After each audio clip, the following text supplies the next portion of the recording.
നമസ്കാരം, എല്ലാവർക്കും സ്വാഗതം. ഇന്നത്തെ ഡെയിലി അപ്ഡേറ്റ്സിലേക്ക്. ഇന്ന് 2026 ഏപ്രിൽ മാസം 20 തിങ്കളാഴ്ച. ഇന്നത്തെ ഏറ്റവും പ്രധാനപ്പെട്ട വാർത്താ അപ്ഡേറ്റുകളും അതോടൊപ്പം നാളെയും വരും ദിവസങ്ങളിൽ നിങ്ങളെല്ലാവരും അറിഞ്ഞിരിക്കേണ്ട, ശ്രദ്ധിക്കേണ്ട വളരെ പ്രധാനപ്പെട്ട അറിയിപ്പുകൾ, അപ്ഡേറ്റുകളൊക്കെയാണ് ഡെയിലി അപ്ഡേറ്റ്സിൽ നിങ്ങളുമായിട്ട് ഷെയർ ചെയ്യുന്നത്. എല്ലാ പ്രേക്ഷകരും പൂർണ്ണമായിട്ട് ഈ അപ്ഡേറ്റുകൾ ശ്രദ്ധിക്കുക. നിങ്ങളെല്ലാവരും വീഡിയോ ഒന്ന് ലൈക്ക് ചെയ്ത് എല്ലാ പ്രേക്ഷകരിലേക്ക് മറക്കാതെ ഷെയർ ചെയ്ത് എത്തിക്കുക. നമ്മുടെ വാട്സപ്പ് ഗ്രൂപ്പിൽ ജോയിൻ ചെയ്യുക. വാർത്തകളും അറിയിപ്പുകളും എല്ലാ ദിവസവും കൃത്യമായി നിങ്ങൾക്ക് വാട്സപ്പ് ഗ്രൂപ്പിൽ ലഭ്യമാകുന്നതാണ്. വാട്സപ്പ് ഗ്രൂപ്പിൻ്റെ ലിങ്ക് വീഡിയോയുടെ ഡിസ്ക്രിപ്ഷൻ അതുപോലെ കമൻറ്റിൽ നൽകിയിട്ടുണ്ട്. സോ എല്ലാ പ്രേക്ഷകരും മറക്കാതെ ഏതെങ്കിലും ഒരു ഗ്രൂപ്പിൽ ജോയിൻ ചെയ്യുക. വാർത്തകൾ എല്ലാവരിലേക്കും ഷെയർ ചെയ്യുക. ഏറ്റവും ആദ്യത്തെ പ്രധാനപ്പെട്ട വാർത്താ അപ്ഡേറ്റ്, കാലാവസ്ഥ വ്യതിയാനം അതിരൂക്ഷമാകുന്ന സാഹചര്യത്തിൽ ചൂട് ക്രമാതീതമായിട്ട് വർദ്ധിച്ചുകൊണ്ടിരിക്കുകയാണ്. അതിനാൽ തന്നെ പകൽ സമയങ്ങളിൽ, പ്രത്യേകിച്ചും രാവിലെ 11 മണി മുതൽ വൈകുന്നേരം 3 മണി വരെയുള്ള സമയം നേരിട്ട് വെയിൽ കൊള്ളുന്നത് പരമാവധി ഒഴിവാക്കാൻ ശ്രദ്ധിക്കേണ്ടതാണ്. ശരീരത്തിൽ ജലാംശം നിലനിർത്താനായിട്ട് ദാഹം തോന്നിയില്ലെങ്കിൽ പോലും ഇടയ്ക്കിടയ്ക്ക് ധാരാളം വെള്ളം കുടിക്കേണ്ടതാണ്. നേരിട്ട് ശരീരത്തിലേക്ക് ഏൽക്കുന്ന വെയിൽ അത്തരത്തിലുള്ള ജോലികളിലൊക്കെ തന്നെ ഏർപ്പെടുന്നവർ തൊഴിൽദാതാവുമായിട്ട് സംസാരിച്ച് ജോലി സമയത്തിൽ ആവശ്യമായ ക്രമീകരണങ്ങളൊക്കെ തന്നെ വരുത്താനായിട്ട് ശ്രദ്ധിക്കുക. ജോലി സമയവുമായി ബന്ധപ്പെട്ടോ മറ്റെന്തെങ്കിലുമൊക്കെ പ്രയാസങ്ങളൊക്കെ തന്നെ നേരിടുന്നുണ്ടെങ്കിൽ ലേബർ കമ്മീഷണറുടെ ഓഫീസുമായിട്ടോ അതത് ജില്ലാ ലേബർ ഓഫീസുകളുമായിട്ടോ ബന്ധപ്പെട്ടുകൊണ്ട് നിങ്ങൾക്ക് പരാതികൾ ബോധിപ്പിക്കാവുന്നതാണ്. അടുത്ത പ്രധാനപ്പെട്ട വാർത്താ അപ്ഡേറ്റ്, സംസ്ഥാനത്ത് കനത്ത ചൂട് തുടരുന്നതിനിടെ ഇപ്പോൾ സംസ്ഥാനത്തെ വൈദ്യുതി ഉപഭോഗം റെക്കോർഡിലേക്ക്. ചരിത്രത്തിലെ തന്നെ ഏറ്റവും പ്രതിദിന ഉപഭോഗമായിട്ടാണ് കഴിഞ്ഞ ദിവസം രേഖപ്പെടുത്തിയത്. 117.15 ദശലക്ഷം യൂണിറ്റ് വൈദ്യുതിയാണ് കഴിഞ്ഞ ദിവസം മാത്രം കേരളം ഉപയോഗിച്ചത്. വൈദ്യുതി ഉപയോഗം കുതിച്ചുയരുന്ന സാഹചര്യത്തിൽ സംസ്ഥാനത്ത് പവർ കട്ടിനോ ലോഡ് ഷെഡിങ്ങിനോ സാധ്യതയുണ്ടെന്നും വൈദ്യുതി മന്ത്രി കെ കൃഷ്ണൻകുട്ടി അറിയിച്ചു. എന്നാൽ ഇതൊഴിവാക്കാനുള്ള നടപടികളും ഇപ്പോൾ സർക്കാർ ആരംഭിച്ചിട്ടുണ്ട്. പുറത്തുനിന്ന് കൂടുതൽ വൈദ്യുതി എത്തിച്ചുകൊണ്ട് പ്രതിസന്ധി പരിഹരിക്കാനാണ് പുതിയ നീക്കം. ഇതിനായിട്ട് യൂണിറ്റിന് 10 രൂപ വരെ നിരക്കിൽ വൈദ്യുതി വാങ്ങാൻ അനുവദിക്കണമെന്ന് ആവശ്യപ്പെട്ടുകൊണ്ട് KSEB റെഗുലേറ്ററി കമ്മീഷനെ സമീപിച്ചിരിക്കുകയാണ്. ഈ മാസം 22 നടക്കാനിരിക്കുന്ന പൊതു തെളിവെടുപ്പിന് ശേഷം ഇതിൽ അന്തിമ തീരുമാനം ഉണ്ടാകുമെന്ന് മന്ത്രി വ്യക്തമാക്കി. അടുത്ത പ്രധാനപ്പെട്ട വാർത്താ അപ്ഡേറ്റ്, രാജ്യത്തെ 16ാമത് ജനസംഖ്യാ കണക്കെടുപ്പിന്റെ ആദ്യഘട്ടമായിട്ടുള്ള ഭവന നിർണ്ണയത്തിനും ഭവന സെൻസസിനും രാജ്യത്ത് തുടക്കമായിരിക്കുകയാണ്. 8 സംസ്ഥാനങ്ങളിലും കേന്ദ്രഭരണ പ്രദേശങ്ങളിലുമായിട്ട് ഏപ്രിൽ 16 വ്യാഴാഴ്ച മുതൽ മെയ് 15 വരെ നീണ്ടു നിൽക്കുന്ന 30 ദിവസത്തെ തീവ്രയജ്ഞത്തിനാണ് ഇപ്പോൾ തുടക്കമിട്ടിരിക്കുന്നത്. ആദ്യഘട്ടത്തിൽ കർണാടക, ഗോവ, മിസോറാം, ഒഡീഷ, സിക്കിം എന്നീ സംസ്ഥാനങ്ങളിലും കേന്ദ്രഭരണ പ്രദേശങ്ങളായിട്ടുള്ള Lakshadweep, Andaman, Delhi NDC area, Delhi cantonment board എന്നിവിടങ്ങളിലുമാണ് ഫീൽഡ് തല വിവരശേഖരണമൊക്കെ തന്നെ ആരംഭിച്ചിരിക്കുന്നത്. തെരഞ്ഞെടുപ്പ് പശ്ചാത്തലത്തിലാണ് കേരളം ഉൾപ്പെടെയുള്ള സംസ്ഥാനങ്ങളെ ഒന്നാം ഘട്ടത്തിൽ ഇതിൽ നിന്നും ഒഴിവാക്കിയത്.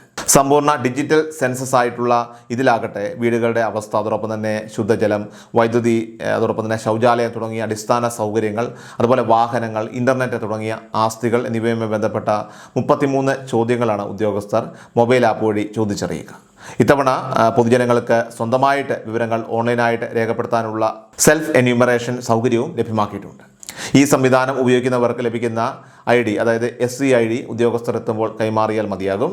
കേരളത്തിൽ ജൂൺ 16 മുതൽ ജൂൺ 30 വരെയാണ് സെൽഫ് എന്യൂമറേഷനുള്ള അവസരം. തുടർന്ന് ജൂലൈ 1 മുതൽ 30 വരെ ഉദ്യോഗസ്ഥർ നേരിട്ടെത്തി വിവരങ്ങൾ ശേഖരിക്കുന്നതായിരിക്കും.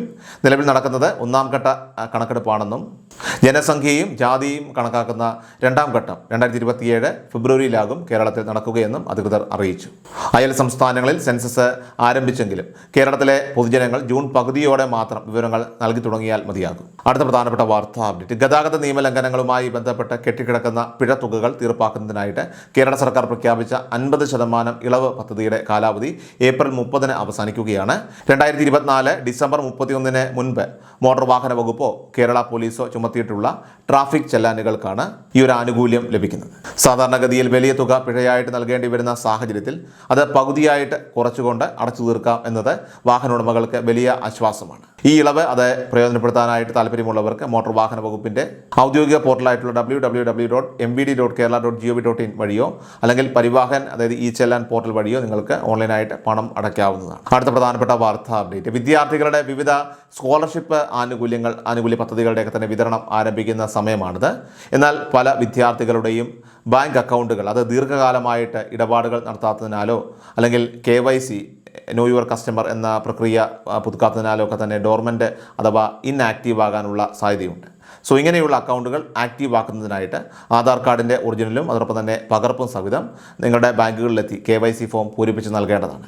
രേഖകൾ സമർപ്പിച്ച ശേഷം അക്കൗണ്ട് വഴി ഒരു ചെറിയ ഇടപാട്, അതായത് ഒരു ട്രാൻസാക്ഷൻ നടത്തിക്കൊണ്ട് അത് സജീവമാണെന്ന് ഉറപ്പുവരുത്തേണ്ടതാണ്. വിദ്യാർത്ഥികളുടെയും രക്ഷിതാക്കളുടെയും പേരിലുള്ള ജോയിൻ്റ് അക്കൗണ്ടുകളിലേക്കോ അല്ലെങ്കിൽ വിദ്യാർത്ഥികളുടെ സ്വന്തം അക്കൗണ്ടുകളിലേക്കോ ആണ് ഈ തരത്തിൽ സ്കോളർഷിപ്പ് തുക കൈമാറുന്നത്. അതിനാൽ തന്നെ അപേക്ഷ സമർപ്പിച്ച വെബ്സൈറ്റുകൾ വഴി ബെനിഫിഷ്യറി ലിസ്റ്റ് പരിശോധിക്കാനോ അല്ലെങ്കിൽ ആപ്ലിക്കേഷൻ സ്റ്റാറ്റസ് കൃത്യമായിട്ട് ട്രാക്ക് ചെയ്യാനോ വിദ്യാർത്ഥികൾ പ്രത്യേകം ശ്രദ്ധിക്കേണ്ടതാണ്. അടുത്ത പ്രധാനപ്പെട്ട വാർത്ത അപ്ഡേറ്റ്. സാമൂഹ്യ സുരക്ഷാ ക്ഷേമ പെൻഷൻ വിതരണം തടസ്സമില്ലാതെ നടക്കുന്നതിനായിട്ട് തെരഞ്ഞെടുപ്പിന് മുൻപായി തന്നെ മാർച്ച്, ഏപ്രിൽ, മെയ് മാസങ്ങളിലെ ആനുകൂല്യങ്ങൾ അനുവദിച്ചുകൊണ്ട് സർക്കാർ ഉത്തരവിറക്കിയിരുന്നു. ഇതിൻ്റെ അടിസ്ഥാനത്തിൽ സാമൂഹ്യ സുരക്ഷാ പെൻഷനുകൾ, അതോടൊപ്പം തന്നെ വിവിധ ക്ഷേമനിധി ബോർഡ് പെൻഷനുകൾ, അതുപോലെ തന്നെ കെട്ടിട നിർമ്മാണ തൊഴിലാളികളുടെയൊക്കെ തന്നെ കുടിശ്ശിക പെൻഷൻ, യുവജനങ്ങൾക്കുള്ള കണക്ട് വർക്കർ സ്കോളർഷിപ്പുകൾ എന്നിവ വിഷുവിന് മുൻപായിട്ട് തന്നെ വിതരണം ചെയ്തു. എന്നാൽ സ്ത്രീ സുരക്ഷാ വീട്ടമ്മ പെൻഷൻ പദ്ധതിയിലെ ഗുണഭോക്താക്കൾക്ക് ഏപ്രിൽ മാസത്തിലെ 1000 രൂപ ഇതുവരെ ലഭ്യമായിട്ടില്ല. എത്ര പേർക്ക് ഈ തുക നൽകണം എന്നതിനെക്കുറിച്ചോ ഇതിനായിട്ട് അനുവദിക്കേണ്ട ആകെ തുകയെക്കുറിച്ചോ ധനവകുപ്പിൽ നിന്നും കൃത്യമായിട്ടുള്ള ഉത്തരവ് ഇപ്പോൾ ലഭിക്കാത്തതാണ് വിതരണം വൈകാനായിട്ട് കാരണമായിരിക്കുന്നത്. എന്നാൽ ഈ സ്ത്രീ സുരക്ഷാ വീട്ടമ്മ പെൻഷൻ പദ്ധതിയുടെ ഏപ്രിൽ മാസത്തിലെ ധനസഹായ വിതരണം അത് ഈ ആഴ്ച ആരംഭിക്കുകയാണ്. ഏപ്രിൽ 25-ാം തീയതിയോടുകൂടി ഗുണഭോക്താക്കൾക്കുള്ള 1000 രൂപയുടെ ഗഡു അത് വിതരണം ചെയ്യാനുള്ള നടപടികൾക്ക് തുടക്കമാകുന്നതാണ്. പദ്ധതിക്കായിട്ട് അപേക്ഷിച്ച 18 ലക്ഷത്തോളം പേരിൽ നിലവിൽ അർഹരായിട്ടുള്ള 16 ലക്ഷത്തിലധികം ഗുണഭോക്താക്കൾക്കാണ് ഈ ഘട്ടത്തിൽ തുക ലഭ്യമാകുന്നത്. എന്നാൽ രേഖകളിലേക്ക് തന്നെ പിഴവുകൾ കാരണം മടക്കപ്പെട്ട, അതായത് റിജക്റ്റായ 81,000-ഓളം അപേക്ഷകൾ അത് കൃത്യമായിട്ട് നിങ്ങളെല്ലാവരും പരിഹരിച്ചുകൊണ്ട് അപേക്ഷകൾ റീസബ്മിറ്റ് ചെയ്യേണ്ടതാണ്. എങ്കിൽ മാത്രമേ തുടർന്ന് ഇത് അപ്രൂവൽ ലഭിക്കുകയുള്ളൂ. ജനുവരിയിൽ ആരംഭിച്ച ഈ പദ്ധതിയുടെ ആദ്യ 2 ഗഡുക്കൾ അത് ഫെബ്രുവരി, മാർച്ച് മാസങ്ങളിലായിട്ടാണ് വിതരണം ചെയ്തത്. ഫെബ്രുവരിയിൽ തുക ലഭിക്കാതിരുന്ന അർഹരായിട്ടുള്ള പലർക്കും മാർച്ച് മാസം 2 ഗഡുക്കൾ ഒരുമിച്ച് നൽകുകയുണ്ടായി. വൈകി അപ്രൂവൽ ലഭിച്ചത് കാരണം ഇതുവരെ ഈ ഒരു ധനസഹായം ലഭിക്കാത്തവർക്ക് ഈ ഏപ്രിൽ മാസം മുതൽ തന്നെ നിങ്ങൾക്ക് തുക ലഭിച്ചു തുടങ്ങുന്നതാണ്. ഏറ്റവും അവസാനമായിട്ട് സംസ്ഥാനത്തെ സ്വർണ്ണവില പരിശോധിച്ചാൽ ഈ മാസത്തെ ഏറ്റവും ഉയർന്ന നിരക്കിൽ തന്നെയാണ് സ്വർണ്ണവില. വിലയിൽ ഇന്നലെ മാറ്റമില്ല. വെള്ളിയാഴ്ച ഏപ്രിൽ 19-ാം തീയതി 22 കാരറ്റ് സ്വർണ്ണത്തിന് ഗ്രാമിന് 14,280 രൂപയിലും പവന് 1,14,240 രൂപയിലുമാണ് വ്യാപാരം പുരോഗമിച്ചത്. ഡെയിലി അപ്ഡേറ്റ്സ് പൂർണ്ണമാവുകയാണ്. എല്ലാവരിലേക്കും നിങ്ങൾ ഈ അപ്ഡേറ്റ്സ് ഇപ്പോൾ തന്നെ ഷെയർ ചെയ്യുക. നമ്മുടെ വാട്സപ്പ് ഗ്രൂപ്പിൽ ജോയിൻ ചെയ്യുക. വാർത്തകളും അറിയിപ്പുകളും എല്ലാ ദിവസവും കൃത്യമായി നിങ്ങൾക്ക് വാട്സപ്പ് ഗ്രൂപ്പിൽ ലഭ്യമാകുന്നതാണ്.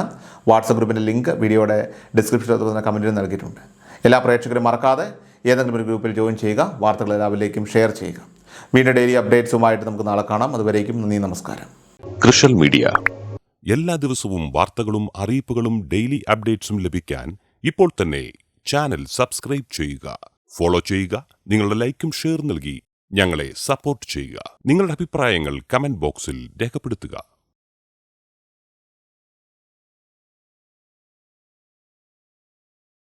കൃഷൽ മീഡിയ എല്ലാ ദിവസവും വാർത്തകളും അറിയിപ്പുകളും ഡെയിലി അപ്ഡേറ്റ്സും ലഭിക്കാൻ ഇപ്പോൾ തന്നെ ചാനൽ സബ്സ്ക്രൈബ് ചെയ്യുക, ഫോളോ ചെയ്യുക. നിങ്ങളുടെ ലൈക്കും ഷെയർ നൽകി ഞങ്ങളെ സപ്പോർട്ട് ചെയ്യുക. നിങ്ങളുടെ അഭിപ്രായങ്ങൾ കമന്റ് ബോക്സിൽ രേഖപ്പെടുത്തുക.